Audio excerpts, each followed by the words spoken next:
আসসালামু আলাইকুম। আমি তন্ময়। আজকে আপনার সামনে নিয়ে আসলাম কেডি। কেডি মানে কুয়েতি দিনার। আমার হাতে যেটা দেখতেছেন এটা হচ্ছে হাফ দিনার। আমার কাছে দুই রকমের আছে, এটা একটা নীল আর একটা হচ্ছে বেগুনি। এটার ব্যাক সাইডে একটা শহরের ছবি দেওয়া আছে এবং সামনের পাশে তাদের দেশের যে একটা প্রতীক নৌকা সেটার ছবি দেওয়া। এবং পাশাপাশি দুইটা নোট দেখতে পারতেছেন। কোনটা ভালো লাগে আমাকে কমেন্টে অবশ্যই জানাবেন। তোমার ব্যাক সাইড হুবহু সেম। আমাদের দেশে যেমন দুইটা কারেন্সি আছে, একটা পয়সা আর একটা টাকা। তাদের এরকম দুইটা কারেন্সি আছে, একটা দিনার আর একটাকে বলে ফিলস। এটা হচ্ছে হাফ দিনার অথবা 500 ফিলস।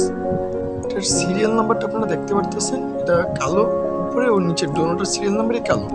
তবে এটার উপরেরটা হচ্ছে লাল কালি দিয়ে লেখা আর নিচেরটা কালো কালি দিয়ে। এখন এটাকে ইউভি লাইট দিয়ে আমরা চেক করব। যেটা নীল কালার সেটার সামনে অথবা পিছে কোনো স্পেশাল ছাপ নেই।